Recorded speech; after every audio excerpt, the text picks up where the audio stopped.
रहा था और रुक्मिणी ने जवाब दिया है, पंडित जी से कहा है, पंडित जी आप कह रहे हो कि आपकी आंखों में आंसू क्यों? हमारी शादी नहीं बल्कि जीवन की बर्बादी है। क्यों? बोले मेरा भैया अपने सगे साले शिषपाल के साथ में विवाह कर रहा है। अब आप ही बताओ पंडित जी, हम भैया के साले के साथ में जाएं तो जाएं कैसे? क्या आज दिन तक ऐसा किसी के साथ में हुआ है जो हमारा भैया मेरे साथ में इतना बड़ा अन्याय कर रहा है? पंडित जी ने कहा है, बेटी ये तो बड़ा अनर्थ हो रहा है, ऐसा तो नहीं करना चाहिए। रुक्मिणी ने कहा है, पंडित जी क्या तुम मेरा संदेशा कन्हैया तक पहुंचा सकते हो? पंडित जी ने कहा है, माफ करना बेटी, बुढ़ापे का शरीर है, इंद्रियां शिथिल पड़ गई हैं, द्वारका बड़ी दूर है, जाने में मजबूर हूं, मैं नहीं जा पाऊंगा। रुक्मिणी ने जवाब दिया है, पंडित जी अगर आज आप नहीं गए तो आपके सामने ही मैं अपनी आत्महत्या कर लूंगी, मगर शिषपाल की पत्नी बन के हरगिज नहीं जाएगी। पंडित जी ने मनी मन में विचार किया है कि लड़की खामे काम हत्या लगा देगी, तो धीरे से कह दिया, अरे बेटी रुक्मिणी खैर मान नहीं रही हो तो पत्र लिखो और जहां तक होगा पत्र तो पहुंचा ही देंगे, अगर लौट करके ना आए तो ये जान लेना कि मेरे भेजे हुए ब्राह्मण देवता रास्ते में ही गुजर गए। रुक्मिणी ने कहा है, पंडित जी हमें आशा नहीं पूर्ण विश्वास है कि मेरा पत्र कन्हैया तक आप आराम से पहुंचा लोगे। लिखिए पत्र। आज रुक्मिणी ने अपने हृदय सम्राट भगवान कन्हैया के लिए पत्र लिखा है, तो क्या लिखा है उस पत्र में?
लिखने के बाद ये पत्र बूढ़े से ब्राह्मण देवता के हाथों में दे दिया है। पत्र लेकर के जिस समय ब्राह्मण देवता चले हैं तो थोड़ी ही दूर निकल पाए थे, क्या देखा है, कुछ थकान सी महसूस हुई तो वृक्ष के तले बैठ जाते हो, भगवान कन्हैया का भजन गाने लगे। और एक बात और बता दूं भैया, कहते हैं कि बुढ़ापे का दर्द इनकम टैक्स से भी ज्यादा पड़ता है, और बुढ़ापे का दर्द तो उनके दिलों से पूछो जिन पे अभी बुढ़ापा है। कान सुनना बंद कर देते हैं, पैर चलना बंद कर देते हैं और नेत्र देखना बंद कर देते हैं। अंदाजा है कि बुढ़ापे का दर्द इनकम टैक्स से भी ज्यादा पड़ता है।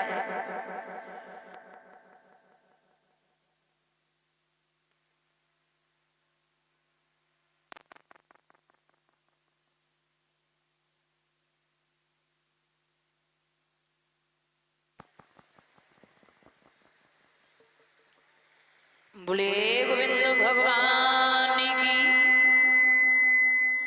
आज बूढ़े से ब्राह्मण देवता से चला नहीं गया, वृक्ष के तले बैठ के भगवान कन्हैया का ध्यान करने लगे।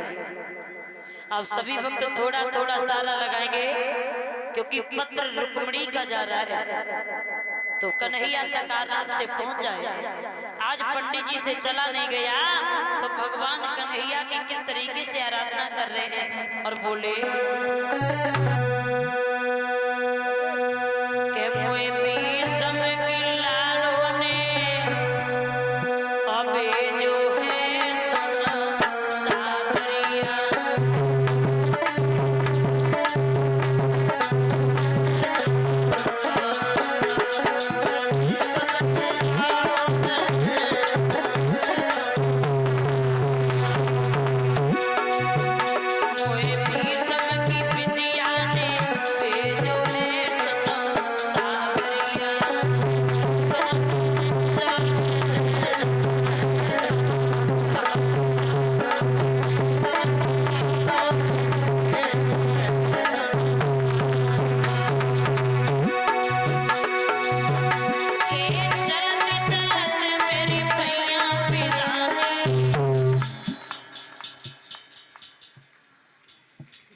कोई घर की चौपाल थोड़ी नहीं कि मनाए तब गाना प्रारंभ हो जाए। और टाइम फिर आप ऐसे नहीं बड़े भाग से।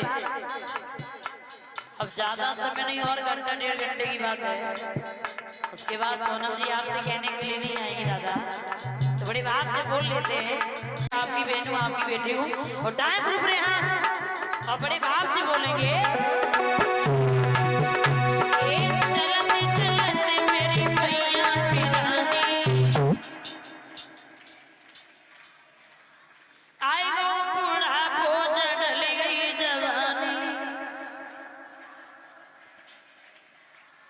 खैर बहुत सुंदर।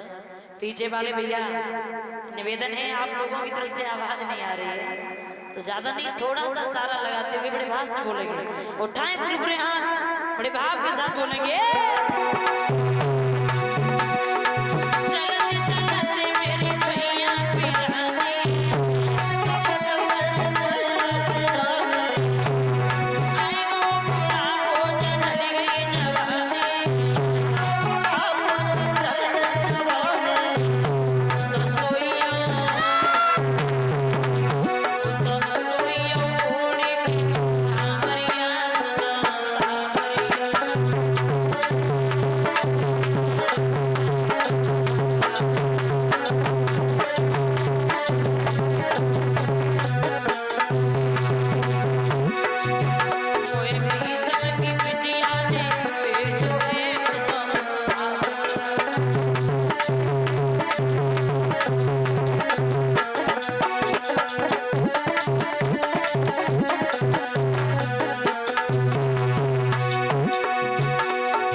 वृक्ष के तले बैठ जाते हैं और भगवान कन्हैया का भजन गाते गाते वृक्ष के नीचे सो जाते हैं। भगवान ने अपनी योग माया से इशारा किया है, पंडित जी को वहां से उठवाया और आज द्वारका में लिटवा लिया है। और इसी के मध्य में 201 रुपए का पुरस्कार जो हमारे गरीब आया है, ये पूजा यादव जो पूजा के रहने वाली है उनकी तरफ से भगवान कन्हैया दीर्घायु दे, धर्म के लिए यहाँ हाथ उज्जवल बने रहे, धर्म पे चल करके अपने नाम को रोशन करें। बोली भक्त और भगवान की। भाई आ जाइए, जहाँ कथा का प्रसंग चल रहा था। पंडित जी ने देखा है जैसे ही सुबेरा हुआ कि हम कहाँ थे और कहाँ आ गए। पूछ लिया भैया कौन सा नगर है? बोले तुम्हें कहाँ जाना है? बोले हमें तो द्वारका में जाना है। बोले यही द्वारका है। कन्हैया कहाँ रहता है? बोले सामने जो दरबार है वो श्याम का ही है, चले जाओ। पंडित जी पहुंचे हैं कन्हैया के दरबार में। रुक्मिणी का पत्र जाकर के कन्हैया के हाथों में दिया है। श्याम ने पत्र पढ़ा है। पत्र पढ़ने के बाद कन्हैया ने कहा है पंडित जी चले जाओ, जाकर के रुक्मिणी से कह देना वो शिषपाल के साथ चली जाए। पंडित जी ने जवाब दिया है श्याम लड़की मर जाएगी मगर शिषपाल के साथ हरगिज नहीं जाएगी, क्योंकि तुम्हारी बहुत बड़ी दीवानी है। पंडित जी ने जैसे ही समझाया तो कन्हैया ने कहा है देखो पंडित जी मैं अकेला हूँ। उस पत्र में साफ साफ लिखा है कि शिषपाल ने 11 अक्षौणी सेना लेकर के नगर को घेर लिया है। अब 11 अक्षौणी सेना में अकेला हूँ, मुकाबला कैसे होगा, इसलिए मैं नहीं जा पाऊंगा। पंडित जी ने कहा है देखो श्याम तुम कोई बहाना कर लो, कोई उपाय देख लीजिए, मगर किसी भी तरीके से आप रुक्मिणी को ले आओ। तो पंडित जी ने जैसे ही समझाया तो कन्हैया ने कहा है पंडित जी अब नहीं मान रहे हो तो तुम यदुवंशियों से जब विदाई लो तो जैसे ही यहाँ से चलो तो 4 कदम आगे बढ़ना, फांस करके बैठ जाना। हम बलराम भैया से कहेंगे ब्राह्मण बूढ़ा है, तुम्हारी कृपा हो जाए तो इसे छोड़ो। बोले ठीक है। यदुवंशियों से विदाई ली है। बूढ़े से ब्राह्मण देवता जैसे ही 4 कदम आगे बढ़े हैं सही खांस करके बैठ जाते हैं। कन्हैया ने इशारा किया, कहा है बलराम भैया एक तो जात से ब्राह्मण है और अपने दरवाजे पर आया है, और ब्राह्मण अगर दरवाजे पर मर गया तो ब्रह्म हत्या का पाप लग जाएगा। वृद्ध है ये ब्राह्मण, कृपा हो जाए तो इसे छोड़ो।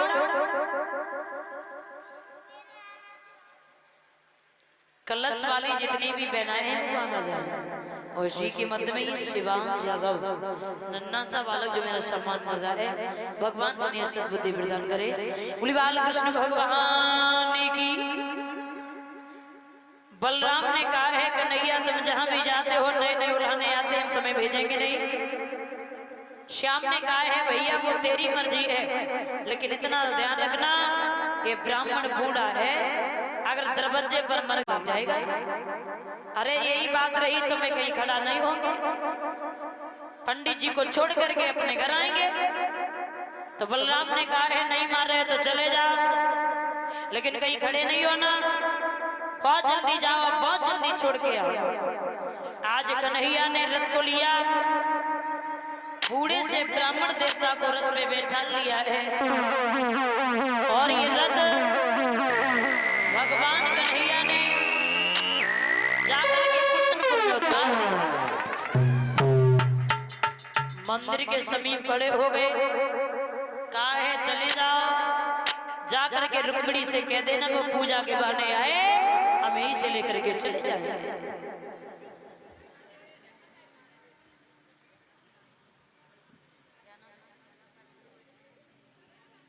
और इसी के मध्य में वर्षा यादव इनकी तरफ से नोटों का हार बना के जो हमें सम्मान कर रही है।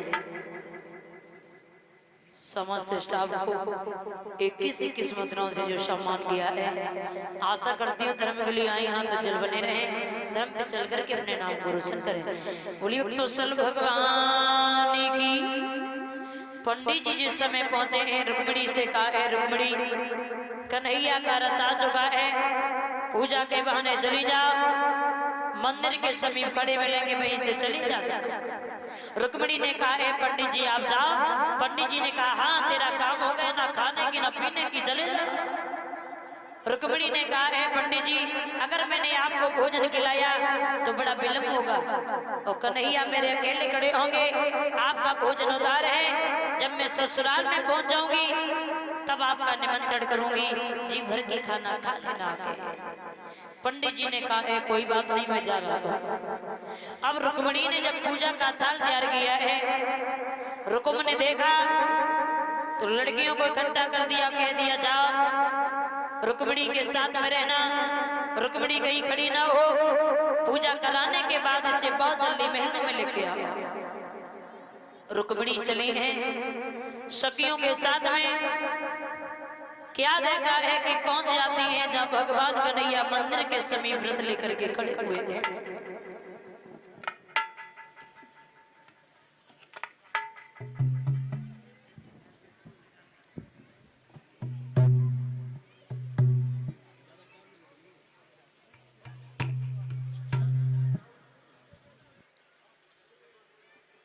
बोलिए गोविंद भगवान की। रुक्मिणी आगे बढ़ी, कन्हैया को न्यारा है तो पूछ लिया है आपका नाम क्या है? तो कन्हैया ने जवाब दिया हमारा नाम पूछ रही हो? बोले हाँ।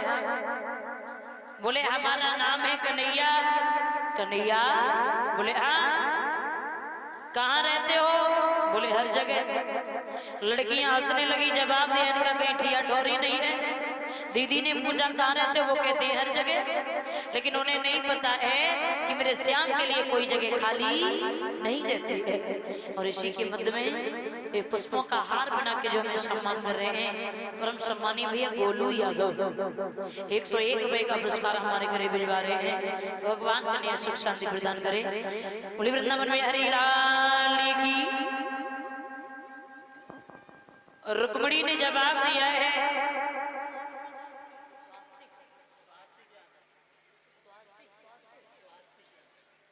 और ये नन्ना सा बालक स्वास्तिक यादव पुष्पों का हार बना के जो हमें सम्मान किया है, 101 रुपए से जो हमारा भव्य स्वागत कर रहा है।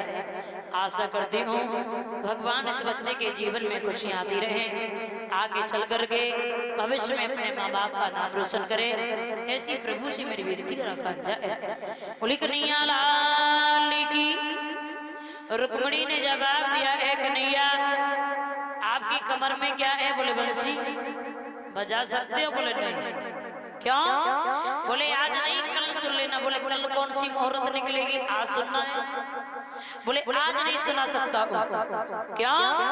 बोले आज जो मैंने बजाई बसुरिया तो चारों तरफ खड़े हैं दुश्मन सब टोक दिए, बसुरिया का स्वाद है। बोले तो दिखा दीजिए। बोले मैं दिखा भी नहीं सकता क्योंकि हमारी बंसी इतनी विलक्षण है, जिसे देखता है जिसे सुनता है वो इससे मुक्त हो जाता है। बोले श्याम हम तुम्हारी बंसी को वापस कर देंगे। वापस कर दोगी? बोले हाँ। तो कन्हैया ने जैसे ही बंसी आगे बढ़ाई है, रुक्मिणी ने बंसी को पकड़ना चाहा, लेकिन कन्हैया ने बंसी तो उठा के कमर में रखी, रुक्मिणी की कलाई पकड़ी, रत्ते बैठा करके चल दिए। और जैसे ही आगे बढ़े हैं लड़कियां वहां से भागी हैं, जाकर के रुक्म से कहा है भैया कोई काला कलूटा या बहन रुक्मिणी को लेकर के चला गया। रुक्म ने जवाब दिया कोई नहीं होगा, वो कन्हैया के सिवा 11 जोड़ी सेना तैयार की है और 11 जोड़ी सेना के साथ में भगवान कन्हैया को चारों तरफ से घेर लिया है। आवाज लगाने लगे हैं दधी माखन को लूट लूट के खाने वाले, वन वन में गैयों को चराने वाले, ये औरत चराने का धंधा कब से शुरू कर दिया है। आज हमारा नाम का मुकाबला होगा, अगर जीत जाओ तो रुक्मिणी को लेकर के चले जाना, अगर हार जाओ तो समझ लेना कि आपको करना क्या है। अभद्रता का प्रयोग करता हुआ रुक्म बोला है तो क्या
भगवान कन्हैया ने 11 जोड़ी सेना पल भर में समाप्त की है। क्या देखा है, भगवान कन्हैया आगे बढ़े हैं। युद्ध में सेना को परास्त करने के बाद रुकुम को पकड़ लिया है और रुकुम को मारने के लिए जैसे युद्ध हुए हैं तो रथ से नीचे रुक्मिणी उतर आई और कहा है श्याम ये खास मेरा भैया है, भैया के प्राणों की भिक्षा ये बहन मांग रही है। भैया को अगर आपने मार दिया तो समाज के लोग इस रुक्मिणी को जीने नहीं देंगे, कहेंगे ये बहन डायन हो गई जो भैया ही का लिया, इसलिए भैया को ना मारा। ओ कन्हैया तुम्हें नहीं पता है श्याम उन बहनाओं को लग जाएगा। अरे यही बात रही तो मैं कहीं खड़ा नहीं होंगे, पंडित जी को छोड़ करके अपने घर आएंगे। तो बलराम ने कहा है नहीं मार रहे तो चले जाओ, लेकिन कहीं खड़े नहीं होना, बहुत जल्दी जाओ, बहुत जल्दी छोड़ के आओ। आज कन्हैया ने रथ को लिया, बूढ़े से ब्राह्मण देवता को रथ पे बैठा लिया है और ये रथ भगवान कन्हैया ने जाकर के कुंड को उतार दिया। मंदिर के समीप खड़े हो गए, कहा है चले जाओ, जाकर के रुक्मिणी से कह देना वो पूजा के बहाने आए, हम यहीं से लेकर के चले जाएंगे।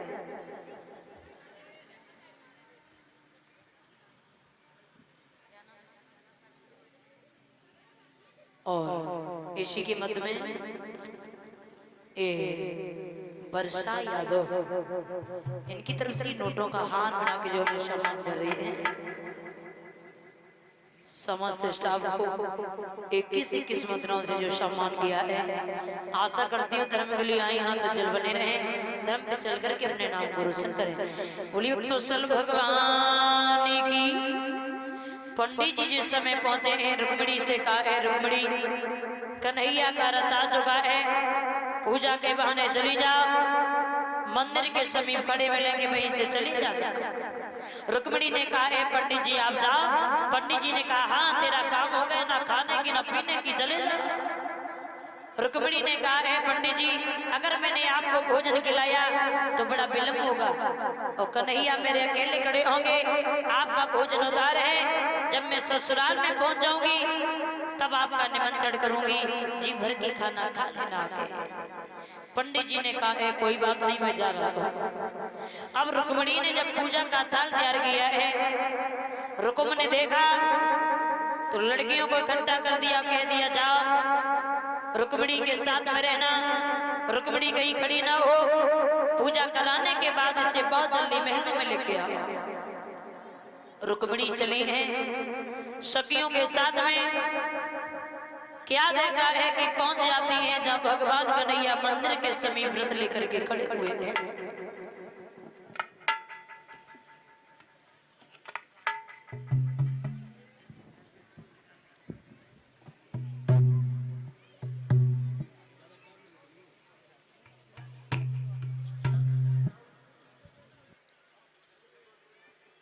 बोलिए गोविंद भगवान की।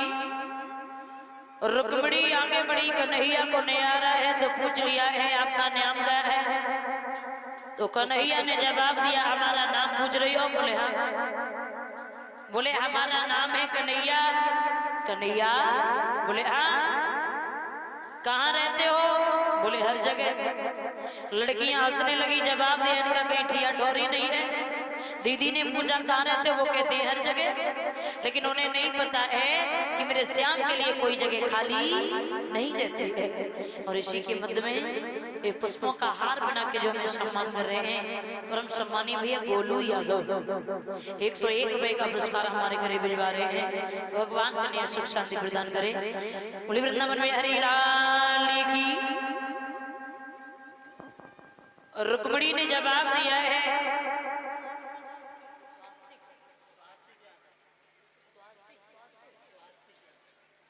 और ये नन्ना सा बालक स्वास्तिक पुष्पों का हार बना के जो हमें सम्मान किया है 101 रुपए से जो हमारा भव्य स्वागत कर रहा है। आशा करती हूँ भगवान इस बच्चे के जीवन में खुशियां आती रहे, आगे चल करके भविष्य में अपने माँ बाप का नाम रोशन करे। ऐसी प्रभु से मेरी विनती रखा जाए। बोली कन्हैया लाल की। रुक्मणी ने जवाब दिया, ए कन्हैया आपकी कमर में क्या है? बोले बंसी। बजा सकते हो? बोले नहीं। क्यों? बोले आज नहीं कल सुन लेना। बोले कल कौन सी मुहूर्त निकलेगी? आज सुनना है। बोले आज नहीं सुना सकता हूँ। क्यों? बोले आज जो मैंने बजाई बसुरिया तो चारों तरफ खड़े हैं दुश्मन सब टोक दिए, बसुरिया का स्वाद है। बोले तो दिखा दीजिए। बोले मैं दिखा भी नहीं सकता क्योंकि हमारी बंसी इतनी विलक्षण है, जिसे देखता है जिसे सुनता है वो इससे मुक्त हो जाता है। बोले श्याम हम तुम्हारी बंसी को वापस कर देंगे। वापस कर दोगी? बोले हाँ। तो कन्हैया ने जैसे ही बंसी आगे बढ़ाई है, रुक्मणी ने बंसी को पकड़ना चाहा, लेकिन कन्हैया ने बंसी तो उठा के कमर में रखी, रुक्मणी की कलाई पकड़ी, रत्ते बैठा करके चल दिए। और जैसे ही आगे बढ़े हैं, लड़कियां वहां से भागी हैं, जाकर के रुकुम से कहा है भैया कोई काला कलूटा या बहन रुक्मणी को लेकर के चला गया।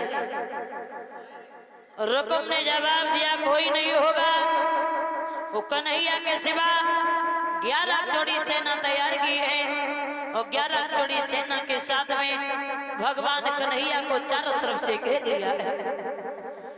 आवाज लगाने लगे हैं, दधी माखन को लूट लूट के खाने वाले, वन वन में गैयों को चराने वाले, ये औरत चराने का धंधा कब से शुरू कर दिया है।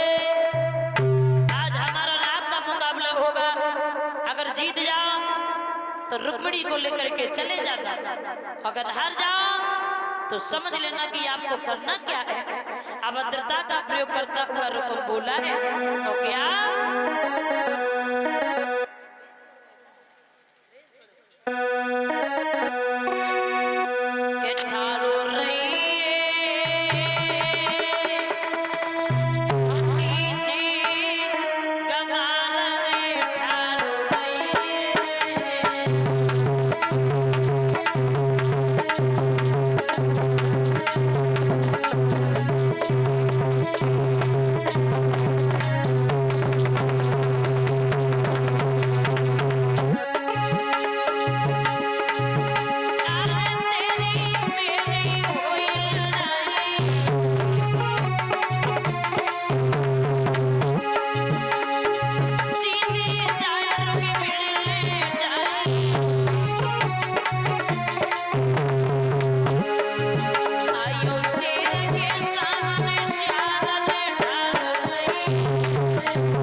से घेर लिया है।